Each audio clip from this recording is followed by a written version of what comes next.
North pole की खोज किसने की थी? अगर आप इसे सर्च करोगे तो इंटरनेट पर आपको इसका जवाब मिल जाएगा, पर इसकी क्या गारंटी है कि वो जवाब सही है?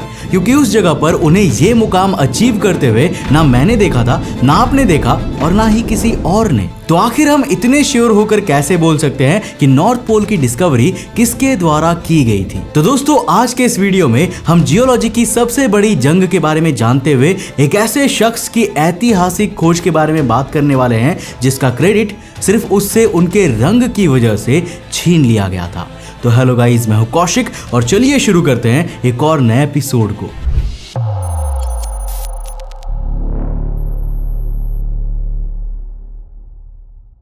मई साल 1856 के दिन यूएस के पेंसिल्वेनिया में रॉबर्ट एडविन पियरी का जन्म हुआ। जन्म के कुछ समय बाद ही उनके पिता की मृत्यु हो गई, लेकिन इस दुख को लाचारगी का सहारा बनाने के बजाय उसने अपनी मेहनत के दम पे हालातों को बदला और 1881 में 25 साल की उम्र में यूएस नेवी को ज्वाइन की एज ए सिविल इंजीनियर। साल 1886 में वो काम के सिलसिले में पहली बार आर्कटिक गए, जहां पर उन्होंने ग्रीनलैंड को सिर्फ डॉग स्लेड से क्रॉस करने की कोशिश की, बट अनफॉर्चुनेटली वो इस काम में कामयाब नहीं हो पाए। अब देखो, डॉग स्लेड का मतलब होता है एक तरह की बैलगाड़ी, बस उसे बैल की जगह कुत्ते चलाते हैं, और आर्कटिक रीजन्स में ना यही प्रिमिटिव मोड ऑफ ट्रांसपोर्टेशन रहा है। अब आर्कटिक रीजन में उनका काम खत्म हो गया, मगर उनके दिमाग में उस जगह का सुरूर नहीं गया, जिस वजह से रॉबर्ट का उस यात्रा से लौटने के बाद सिर्फ एक ही मकसद रह गया, आर्कटिक के आखिरी छोर को ढूंढने का, इन शॉर्ट नॉर्थ पोल तक पहुंचने का। और यहीं से शुरू हुआ अमेरिकन हिस्ट्री का सबसे नॉन पॉलिटिकल बैटल।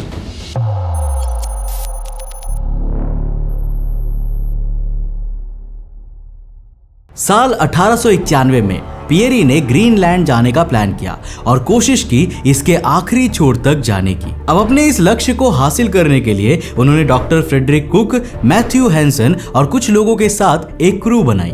ग्रीनलैंड पर गए और निकल गए इस चीज को वेरीफाई करने के लिए कि ग्रीनलैंड अपने आप में एक इंडिपेंडेंट आइलैंड है या नॉर्थ पोल का कोई पेनिनसुला। नाउ लकीली 1891 से साल 1892 तक चलने वाले अपने एक्सपीडिशन में उन्होंने इंडिपेंडेंस फ्योर्ड को खोजा, जिसे अगर आप मैप में देखोगे तो ग्रीनलैंड की कोस्टल बाउंड्री की तरह दिखाई देगा। जिसके बाद पियरी ने इस बात को कंफर्म किया कि ग्रीनलैंड एक आइलैंड है और उनका कंसंट्रेशन चला गया ग्रीनलैंड के बियॉन्ड रियल नॉर्थ पोल को खोजने के लिए। नाउ ये दो कैरेक्टर मैथ्यू हैंसन और फ्रेडरिक कुक इस कहानी के लिए बहुत जरूरी है, तो इनको अपने दिमाग में बनाए रखना। अब देखो, मैथ्यू हैंसन रंग से ब्लैक और पहले से तो एक सेल्स क्लर्क थे, लेकिन जब पियरी के उनसे मुलाकात हुई थी तब उन्हें यह पता चला कि हैंसन करीब 6 साल एक कैबिन बॉय की तरह काम कर चुके थे। इसी एक्सपीरियंस के दम पे पियरी ने तुरंत हैंसन को अपने क्रू में हायर कर लिया था और उसके बाद पियरी के हर एक एक्सपीडिशन में हैंसन उनके साथ ही रहा करते थे। अब दूसरे कैरेक्टर है फ्रेडरिक कुक, पेशे से सर्जन और इंटरेस्ट से एथनोलॉजिस्ट। ये भी इनिशियली पियरी और उनके कॉज को लेके काफी अलाइंड थे, लेकिन उनका इंटरेस्ट ही उनके और पियरी के बीच में एक रीजन ऑफ कॉन्फ्लिक्ट बन गया। देखो, कुक एक एथनोलॉजिस्ट थे, ऐसा व्यक्ति जो अलग अलग एथनिसिटी, लोगों और कल्चर्स को जानने में इंटरेस्ट रखता हो, जिस वजह से उनका मन था ग्रीनलैंड के लोगों के बारे में और आसपास की एथनिसिटी के ऊपर रिसर्च करने की। लेकिन पियरी का माइंडसेट इसके जस्ट ऑपोजिट था। उनका मन था नॉर्थ पोल तक जाना और उस जगह पर पहुंचने वाला पहला व्यक्ति बनना। नाउ टेक्निकली देखा जाए तो पियरी अपनी जगह गलत भी नहीं थे। कम उम्र से अनाथ और गरीब होने की वजह से उन्हें अपने सारे एक्सपीडिशंस के लिए प्राइवेट फंडिंग पर डिपेंडेंट रहना पड़ता था। और देखो, इन्वेस्टर्स मांगते हैं रिजल्ट्स, जो ऑब्वियसली एक जगह पर रहकर लोगों से बात करके उन्हें नहीं मिलता। उन्हें उसके लिए हर एक्सपीडिशन में एटलीस्ट एक नई टेरिटोरियल रीजन की डिस्कवरी या नई अचीवमेंट को पेश करना ही पड़ता था। अब इसी पॉइंट पर आकर ना पियरी और कुक की विचारधारा एक साथ नहीं बैठी, जिस वजह से दोनों ने रास्ते बदल लिए और दोनों अपने अपने रास्ते चले गए, लेकिन किस्मत को कुछ और ही मंजूर था।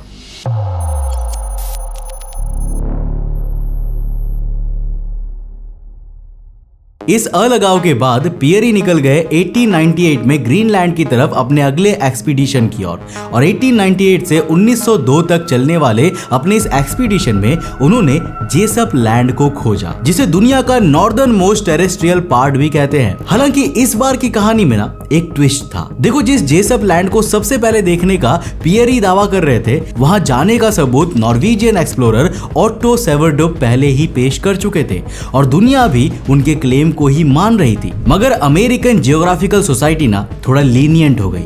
उन्होंने कहा कि बंदे ने इतनी मेहनत की है, एटलीस्ट उसे ऑनर तो किया ही जा सकता है, जिस वजह से उन्होंने पियरी को उनकी मेहनत और लगन के लिए और उस एरिया का मैप बनाने के लिए ऑनर किया। 1905 में पियरी एक बार फिर से एक्सपीडिशन पर निकले, जहां इस बार वो करीब 16 किलोमीटर प्रति घंटे की रफ्तार से 20 अप्रैल 1906 तक तो नॉर्थ पोल की तरफ प्रोसीड कर रहे थे। मगर 20 अप्रैल के बाद उनकी सारी टाइप स्क्रिप्ट्स यानी वो डॉक्यूमेंटेशन जिसमें जर्नी की सारी डिटेल्स लिखी होती है ना, वो मिली ही नहीं। और दोस्तों, इससे ज्यादा ताज्जुब की बात तो ये थी कि उन्होंने 21 अप्रैल के दिन ये क्लेम किया कि वो उस वक्त के record holding farthest northern point पर पहुंच चुके थे। अब अगर हम टाइप स्क्रिप्ट्स के रिकॉर्ड से मैच करें ना, तो 20 अप्रैल को वो लैटिट्यूड 86 डिग्री 30 मिनट्स पर थे और उस वक्त का farthest northern point 87 degree 6 minutes पे सिचुएटेड था। और मजे की बात तो देखो, अपने टाइप स्क्रिप्ट्स में उन्होंने ये भी लिखा था कि वहां पर पहुंचने के बाद वो बिना उस जगह पर कैंप लगाए वापस से 86 डिग्री 30 मिनट्स पर लौट आए थे। अब दोस्तों, अगर आप वर्ल्ड मैप पे गौर करेंगे ना, तो इन दोनों पॉइंट्स के बीच की 2 वे जर्नी अप्रोक्सीमेटली 133 किलोमीटर लंबी है। अब अगर हम शॉर्टेस्ट रूट पॉसिबल कंसीडर करें तो भी ऑलमोस्ट सारी जियोग्राफिकल सोसाइटीज ने इस क्लेम को एक्नॉलेज करने से मना कर दिया। पर मजे की बात तो देखो, यूएस की नेशनल जियोग्राफिक सोसाइटी ने इस एक्सपीडिशन के लिए पियरी को 15 दिसंबर 1906 के दिन हबार्ड मेडल दे दिया, जिसे आप वहां के जियोग्राफिकल एक्सप्लोरेशन का भारत रत्न मान सकते हैं। अब इस बीच ना फ्रेडरिक कुक उसी काम में कार्यरत थे जिसके लिए उन्होंने पियरी से रास्ता अलग किया था। अब 1897 में वो 2 बार टिएरा देल फुएगो गए और ऐसे ही अलग अलग कोनों में उन्होंने अलग अलग एथनिसिटीज को स्टडी करना जारी रखा। इसके बाद साल 1903 में वो डेनाली पीक की चढ़ाई के लिए निकल गए। 18,000 फीट की ऊंचाई पर फैला हुआ डेनाली माउंटेन नॉर्थ अमेरिका की सबसे बड़ी पीक है, जिसकी पीक पे साल 1903 में तो कुक नहीं चढ़ पाए थे, मगर 1906 में जब वो वापस से डेनाली पे गए तो इस बार उन्होंने क्लेम किया कि वो उसकी पीक पर पहुंचने वाले पहले बंदे थे। And that was true Indeed. 1906 में डेनाली पीक चढ़ने के बाद 1907 में कुक वापस से आर्कटिक चले गए और अगस्त 1907 में उन्होंने अचानक से अनाउंस कर दिया कि वो नॉर्थ पोल जाने का अटेम्प्ट करने वाले हैं। और अगले 6 महीनों में पूरी प्रिपरेशंस और प्लानिंग के बाद वो फरवरी 1908 में ग्रीनलैंड के नॉर्थ में मौजूद एनुआटॉक नाम के एक छोटे से गांव से सफर के लिए निकल पड़े। साल 1908 में ही कुक के 4 महीने बाद 6 जुलाई 1908 के दिन पियरी न्यूयॉर्क से नॉर्थ पोल खोजने के लिए करीब 22 लोगों के क्रू के साथ निकल पड़े और पहुंचे ग्रीनलैंड। अब 28 फरवरी 1909 के दिन ग्रीनलैंड के 3 लोकल्स हैंसन और कुछ और क्रू मेंबर्स के साथ पियरी इस बार नॉर्थ पोल को लेकर अपनी फाइनल जर्नी शुरू करने चल दिए। करीब 2 महीने तक हर दिन नेविगेशनल डायरी में एंट्री की और फाइनली 6 अप्रैल 1909 को यह डिक्लेयर किया कि वो नॉर्थ पोल पर पहुंच गए हैं। अब देखो, ग्रीनलैंड या फिर नॉर्थ पोल पे तो कोई फैक्स मशीन है नहीं जिससे कि ये मैसेज पहुंचाया जा सके, जिस वजह से अब काम था लोगों तक इस अचीवमेंट की खबर पहुंचाने का। 1 सितंबर 1909 के दिन लेरविक शेटलैंड से एक टेलीग्राम शहर में भेजा गया जिसमें लिखा हुआ था कि वो अप्रैल 1908 में नॉर्थ पोल पहुंच गए थे। पर यह टेलीग्राम पियरी ने नहीं बल्कि भेजा था पियरी के सबसे famous competitor Frederick Albert Cook ने, और इस खबर से सनसनी फैल गई। अब 7 सितंबर 1909 के दिन इंडियन हार्बर से एक और टेलीग्राम आया जिसमें लिखा हुआ था कि मैं अप्रैल 1909 में नॉर्थ पोल पर पहुंचने वाला पहला व्यक्ति था और कुक झूठा है। और ये टेलीग्राम भेजा था मीडिया के चहेते रॉबर्ट एडविन पियरी ने। अब देखो, टेक्निकली इसका मतलब ये था ना कि हमें टेक्स्ट बुक्स के अंदर नॉर्थ पोल की डिस्कवरी के लिए फ्रेडरिक कुक के बारे में पढ़ाना चाहिए था, लेकिन आयरनी देखो, हर जगह आपको केवल और केवल रॉबर्ट पियरी का ही नाम दिखता है और कुक को जैसे इतिहास से गायब ही कर दिया गया। वेल, ऐसा इसीलिए नहीं क्योंकि पियरी सच में इस खिताब के असली हकदार थे, बल्कि ऐसा इसलिए किया गया क्योंकि पियरी के साथ वो ताकत थी जो पोर्शन मनुष्य गाड़ी से 2 लोगों की जान ले लेने वाले कल्प्रिट को भी हमारे निष्पक्ष कानून द्वारा 300 वर्ड्स के ऐसे लिखवा के छुड़वा देती है।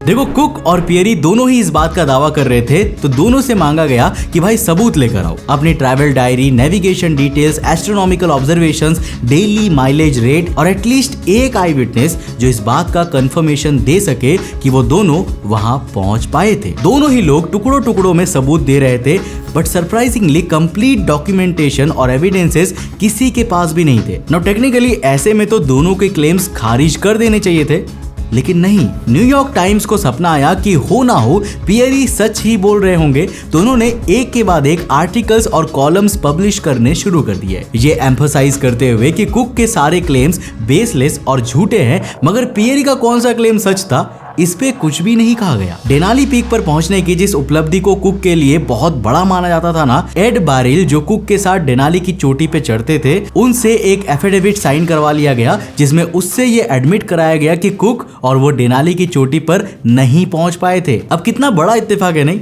3 साल तक किसी को कुछ नहीं पता चला और अचानक याद आ गया कि कुक का क्लेम नकली हो सकता है, और इसके लिए कुक को भी नहीं बल्कि उसके कंपेनियन से साइन करवाया गया ताकि किसी तरह कुक को झूठा बताया जा सके।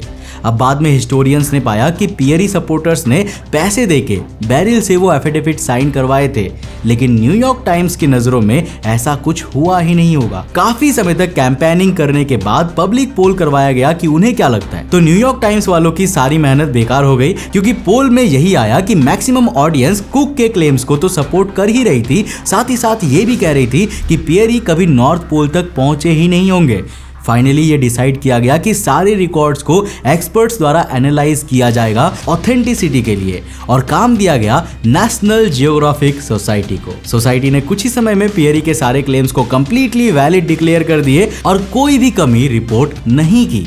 इसके बाद कुक से उनके एविडेंसेस मांगे गए, मगर वो तब तक अपने ग्लोबल लेक्चर टूर पे निकल गए थे और टाइमली एविडेंसेस नहीं सबमिट कर पाए। अब कुछ समय की देरी क्या हुई कि न्यूयॉर्क टाइम्स ने सीधा कुक को the greatest impostor of all time कह दिया और ऐसी बातें छापी कि कोई कभी भी कुक पे भरोसा ना कर पाए। अब देखो, यहाँ पर पियरी को ऐसा मार्केट किया गया कि किसी को कुक की याद ही नहीं आई। अमेरिकन जियोग्राफिक सोसाइटी ने सारे ऑनर्स पियरी को ही दे डाले और कुक की जिंदगी बर्बाद कर दी। मरते दम तक कुक ने यही कहा कि उन्होंने नॉर्थ पोल को खोजा था, लेकिन साल के अंत में उन्होंने दुनिया से नाता इसीलिए तोड़ दिया क्योंकि इंटरनेशनल साइंटिफिक सर्कल्स में उन्हें किसी झूठे और फरेबी की तरह देखा जाने लगा था, और एक आदमी को जीते जी मार दिया गया सिर्फ अपनी राजनीति की वजह से। अब पियरी को फंड करने वाली ऑर्गेनाइजेशंस में से सबसे बड़ा नाम था अमेरिकन जियोग्राफिक सोसाइटी का, और इसी वजह से पियरी अगर मच्छर भी मार देते ना तो उसके लिए उन्हें ऑनर किया जाता था, क्योंकि सोसाइटी को पैसे भी तो निकलवाने थे। अब देखो, न्यूयॉर्क टाइम्स जो पियरी के चरणों को भगवान बना रहे थे, वो ऐसा केवल इसीलिए कर रहे थे क्योंकि उस दौर में न्यूयॉर्क टाइम्स ने $4000 पियरी को लोन के तौर पर दिए थे, जिससे वो अपनी एक्सपीडिशन को पूरी कर सके, और ये लोन था उसकी स्टोरी पब्लिश करने के राइट्स के बदले।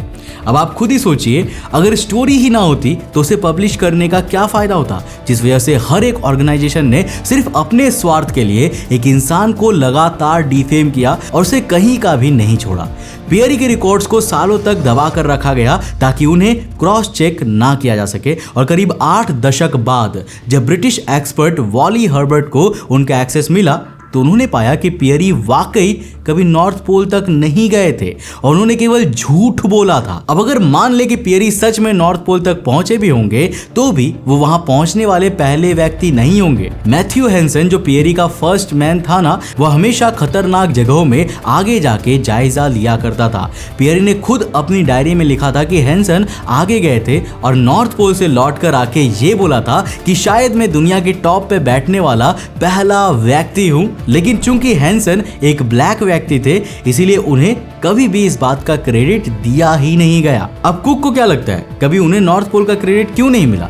क्योंकि वो जर्मन इमिग्रेंट्स के परिवार से आते थे। लेकिन दोस्तों ये सभी बातें ना आपको कोई नहीं बताएगा, क्योंकि अमेरिका को अपने आप को बेदाग भी तो दिखाना है। सोचो, जिस देश ने विज्ञान तक में राजनीति लगा दी, आज हमारे यहाँ के कुछ सो कॉल्ड एजुकेटेड लोग उस देश को बहुत मानते हैं। उस न्यूयॉर्क टाइम्स के स्टेटमेंट्स को इंडियन मीडिया से ज्यादा क्रेडिबिलिटी देते हैं, जबकि ये वही इंडियन मीडिया है जहां के कई पत्रकार सिर्फ सच दिखाने के लिए जान से हाथ धो बैठते हैं। खैर, जो जान के भी अनजाने हैं उनके लिए क्या ही कहा जाए, मगर इन दोनों के अलावा साल 1926 में प्रूवन डॉक्यूमेंटेशन करके नॉर्थ पोल पर पहुंचने वाला पहला व्यक्ति कौन था, आप हमें नीचे कमेंट सेक्शन में लिखकर जरूर बताना। क्या आपको पता है कि रॉबर्ट पेरी एक बहुत ही घटिया आदमी थे। दरअसल जब वो पहली बार ग्रीनलैंड गए थे तो उन्हें वहां पर इनुइट लोग मिले थे, जो कि वहां के नुस्ताक ट्राइब के लोग थे। अब वहां पर रहने वाले लोगों को इनुइट नाम दिया गया था। रॉबर्ट पेरी उन इनुइट लोगों के कल्चर को जानना चाहते थे। अब वो इनुइट लोग जो है वो ग्रीनलैंड में एक आयरन माउंटेन की पूजा किया करते थे,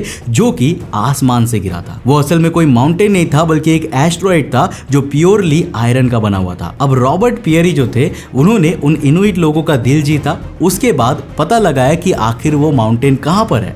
उसके बाद उस सीक्रेट माउंटेन तक गए, उस माउंटेन को उठाया और अपने साथ लेकर चले गए। लेकिन इसके साथ ही उन्होंने उनमें से 6 इनुइट भोले भाले लोगों को अपने साथ न्यूयॉर्क लेकर गए और न्यूयॉर्क में लेकर जाकर उन्हें बंदी बना दिया। पियरी ने उन लोगों को एक म्यूजियम को बेच दिया। न्यूयॉर्क के अंदर उन इनुइट लोगों को म्यूजियम के अंदर रखा गया, जिसे लोग आकर देखते थे जैसे कि वो चिड़ियाघर के कोई जानवर हो। और केवल यही नहीं, उन्हें तब तक रखा गया जब तक कि वो मर नहीं गए। इवन उनके मरने के बाद उनके कंकालों को भी वहां पर रखा गया म्यूजियम में, ताकि लोग देख सके। लेकिन यहाँ पर सिर्फ एक छोटा बच्चा था जो बच जाता है, जो कि वापस आ पाता है, और उसकी कहानी सुनोगे ना तो आपके रूह कांप जाएंगे। मैं आपको रेकमेंड करूंगा कि आप अगले वीडियो में इस वीडियो को जाकर जरूर देखना। यहाँ पर टैप करके बहुत ज्यादा इंटरेस्टिंग वीडियो है। आपको सच में रॉबर्ट पेरी की सच्चाई समझ में आ जाएगी। जाने से पहले वीडियो को लाइक कर देना और चैनल को सब्सक्राइब कर देना। मैं मिलता हूं आपको नेक्स्ट एपिसोड के साथ। तब तक के लिए बाय, जय हिंद।